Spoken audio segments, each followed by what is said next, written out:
morning. How's everyone doing? Okay, so every single time that I practice this, I went way over time because I get way too passionate about the details. So I'm going to try to be lean. All right. So while they're figuring this out, I'll just start talking. And then I can skip a slide about me. So yeah, I'm with MyStandard.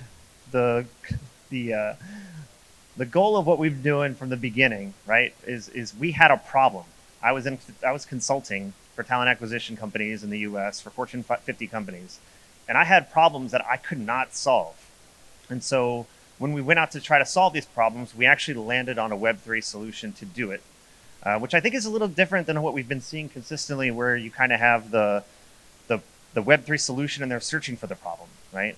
The only way to make it work was our solution. This is not the right deck. Gotta get as MyStandard deck. Adam, can we get things? I don't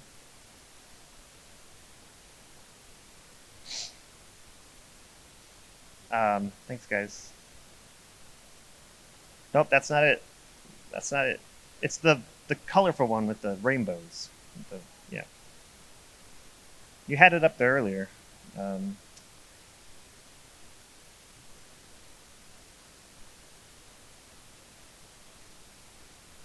I'll have to pop open my laptop soon. But this delay is good. More people are coming up. Thanks for coming. So yeah, we had problems we could not solve. So I'll go through the whole story while they're getting this going.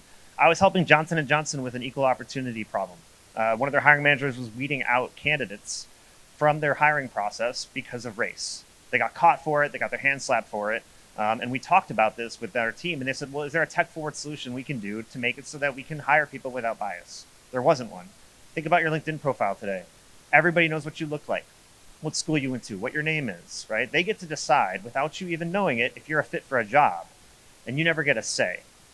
So we first started with MyStandard to say, let's use zero-knowledge proofs to match organizations and candidates together so they get a proof that the candidate is a good fit for the job.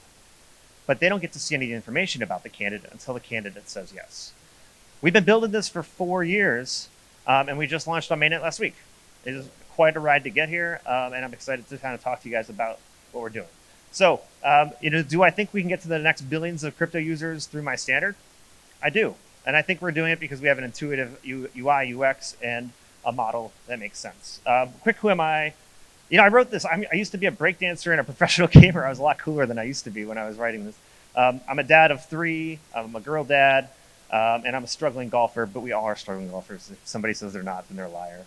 And I've been in talent acquisition for 16 years. So, we built a company in an industry that we know well. We have, I think, 175 years of experience in talent acquisition on our team. In all talent acquisition startups, not just Web3, because there's not really any in Web3, in all talent acquisition startups, we have more experience than anybody else that you'll find in any startup. And I've been in crypto since 2018. I'm a complete utility maxi, and Chainlink is what got me into the space in the first place. And we've been doing this for 4 years. Quick back, who we're backed by. We're backed by Ava Labs, Gangels 3.0, Gangels, Moonboots, and Avalanche has helped us build it, our product. So Avalanche has been fundamentally important. They're to the bottom of my heart. I'll always be appreciative of them. But IBM is on our board of directors because IBM's recruiting team said we don't have a talent acquisition solution that solves our problems. They're helping us build it. And Fireblocks is part of our infrastructure to actually make this whole thing secure and safe. We didn't just want to invent something like a marketplace and then try to find what we're going to do with it. We actually have a macro issue in front of us. People have had enough of data abuse. I mean, we saw it first with Facebook and Cambridge Analytics. That was a big one, right? That kind of brought it to the forefront of everyone's view that data is being abused. But then we've had Equifax breaches. We've had Trello. We have Bank of America, LinkedIn, who's I would say our biggest competitor once we launched the talent acquisition suite. LinkedIn has had 7 data breaches in 20 years. People know these things are happening. It's also become regular, and it's not okay. When you have a centralized server that's holding on to a lot of precious data, it becomes a juicy target for a bad actor. So blockchain helps us get rid of that, right? It allows trust. Secondarily, we can't see your data. MyStandard can't abuse your data because I don't have access to it. Our users individually have the private key to see their data and unlock their data. I don't have any way to do it. So they could trust that MyStandard is going to be a good actor for them, for their data. Web3 lacks use cases. I was on stage. I was at a lot of sessions yesterday. What did you guys hear? We need apps, right? How many times did we hear that yesterday? We need apps. We don't need more L2s, right? We need use cases, something that's going to make somebody who's not in Web3 come here. There's 500 million people who trade crypto today. There's 3.5 billion people who have jobs. So like, let's go for something that has purpose. Like people will find and connect with jobs they never knew about and they never knew they'd be qualified for through MyStandard, and they're going to make money. Like the making money part should be and. It shouldn't be the cake. It should be the icing. And so I spend a lot of my time, I would say a good amount of my like thought work in this space is how am I going to convert two major groups to becoming users in Web3. We have users and we have corporations, right? We're building a two-sided marketplace. So we have a recipe that we put together to get to each one of these groups. And each one of these groups has two subgroups that we've all heard of. Have you heard of the person who says crypto's a scam? Does anybody have like that person they met with? Says, it's a scam. It's all a scam. It's going to zero. We have to convert those people, right? Those people have to not believe that. They have to think that this thing has utility and practical application. And we also have to convert the people who just like, I never buy Bitcoin. I don't have a Coinbase account. I don't even know where to go to get it, right? There's that other audience. We have to get that audience too. And so we had to thoughtfully make never before seen sexy features that no one's ever had access to in Web 2. We had to make it beautiful and we had to make it easy. And on the corporation side, we had to make it easy too, but for completely different reasons. If you go to every single session here and every single session at Token, have you heard of anybody doing thoughtful work on how to adopt corporations to buy tokens and use them in a platform consistently? It's not happening. No one's done this part of it. I had a meeting with Google Web3 Ventures maybe 2 weeks ago, and they're like, you're solving all the problems that we just started talking about. All right, so what we're doing here is really groundbreaking for the space because we're adopting two large groups of people, the naysayers and the non-crypto buyers, and corporations into the space. So let's talk about these features, and I'll kind of be brief on them. First off, never before seen features. You own your data. No one does that, right? You always give your data to somebody else. And you get paid for your data, which you don't get today. It would absolutely blow up the talent acquisition model if LinkedIn had to start paying their users for their data. And jobs find you. So to brief on each one of these things, in 3 to 5 minutes after registering, you use Web3 Auth to create a wallet. It connects to your Google Apple account, and that's it. After that, when you put your information through our workflow, your information is on a decentralized storage solution we architected and encrypted. And only your key can find it. And we use an asymmetric key system to allow organizations, when you say yes, to be able to unlock that data. It never even touches MyStandard. We never even get to see it. You get paid through your data through the MyStandard token. That token comes from corporations. I'm going to talk more about that in a moment, but you're actually getting paid from the corporation asking you for your data. And new jobs find you. Talent acquisition today has a problem where all the solutions require you to use them. All right, you have to go there, make a LinkedIn profile, network a little bit with it. You have to make a career builder profile, make your resume look pretty, like all this fluff, right? And all that, and that takes time and effort. So if you're like a truck driver, do you have time to do any of those things? Do you have time to go and apply to jobs? Do you have time to search the web for new positions? Like you're driving your truck. So if you're driving your truck and all of a sudden your phone beeps and it says XYZ trucking company wants to pay you 20 cents per mile, they think you'd be a good fit, do you want to share your information with them, and you get paid $23 to do it, you're going to say yes. And then call you because they just know you immediately answered that data request, and then they'll talk to you and be like, hey, here's what our job is all about. Like we're finding people on the go. So the classic job seekers, the people who have LinkedIn profiles and all that, they'll use us. But we're also tapping into new markets and new people with this sort of tech forward solution that the jobs find you. The whole premise of MyStandard is never miss out.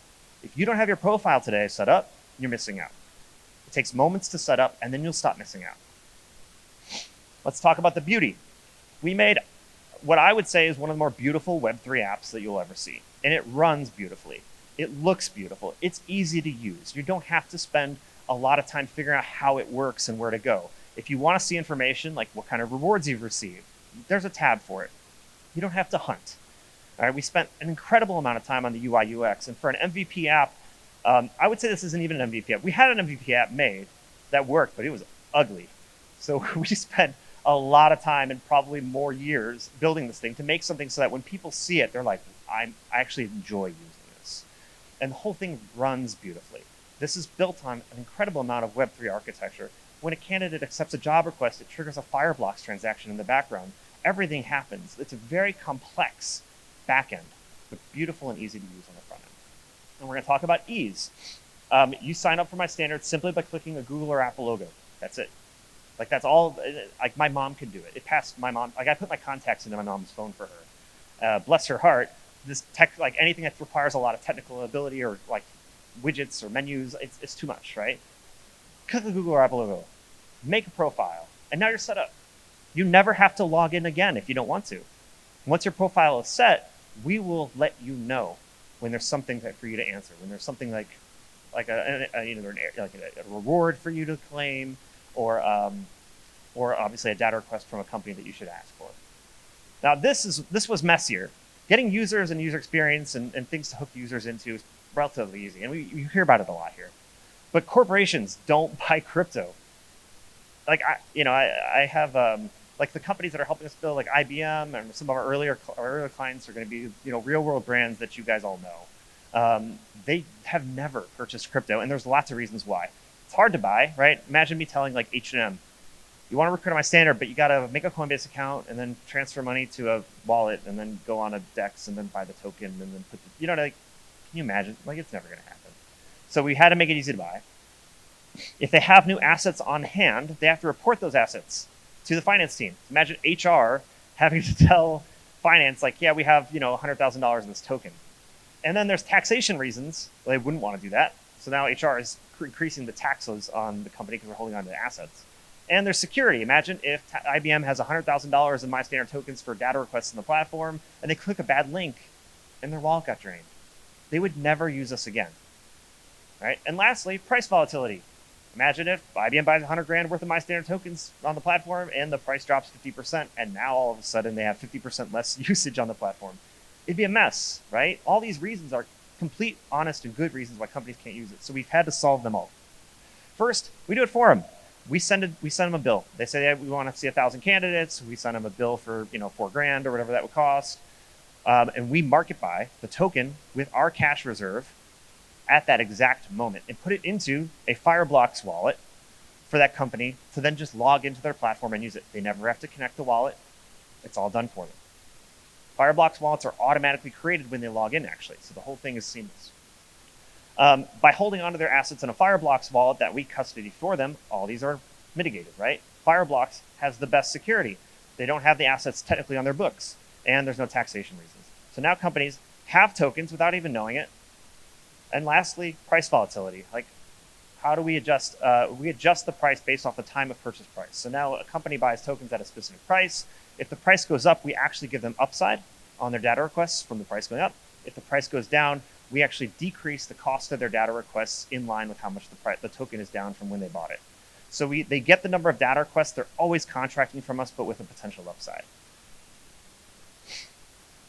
And we had to talk to them in a common language.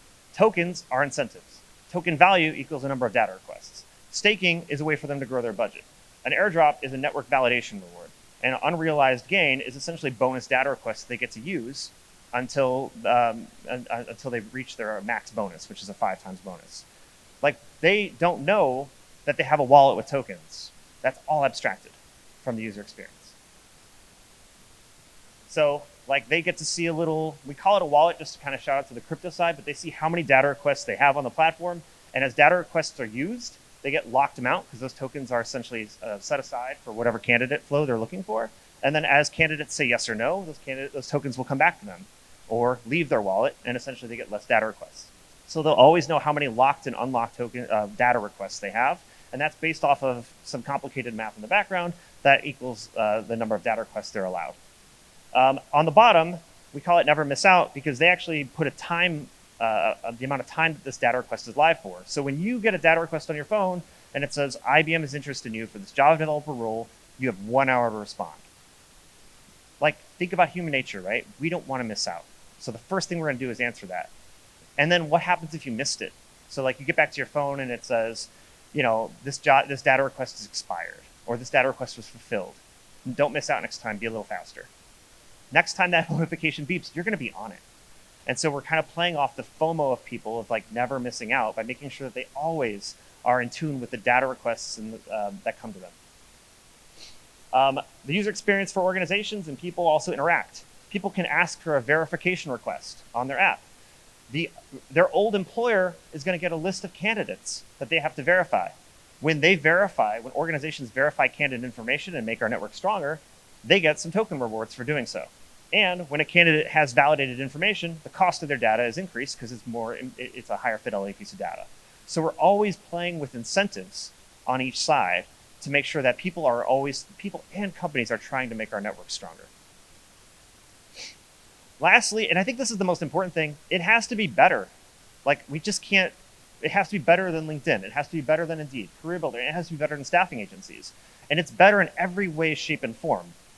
We pay per candidate. If a candidate says no, you don't pay anything. The token's never left your wallet. If you send a data request out to 50 people, they all say no, you just didn't pay anything. Worst case scenario on MyStandard is you don't pay anything. They're tokens, they don't expire. Whereas on today, you buy a LinkedIn contract for like $1 million and it lasts for a year. And every day that goes by, you're not making hires, you're losing value. We're accessing underserved candidates. We're EEOC friendly, like I discussed earlier. We don't expire, and we obviously provide incentives for candidates to respond. You can always say no on MyStandard. On LinkedIn, it is a default yes. You are always having to give your information out without you having a say. On MyStandard, you can say no. But we encourage you and incentivize you to say yes, and the faster you say yes, the more you'll make. We are going to be disrupting everything with this model. This is not a talent acquisition pure play. It started there, but then we realized we're going to be working with Chainlink Labs on a credentialing platform next, where universities come into cryptographic immutable proof to a MyStandard profile of your university degree and transcripts. The next thing after that will be medical records, because I personally have a medical record issue. I had cancer twice. I got rid of it each time, but the transfer of medical records is a pain. It takes weeks. It delays your care. There should be a way for me to own my own medical records.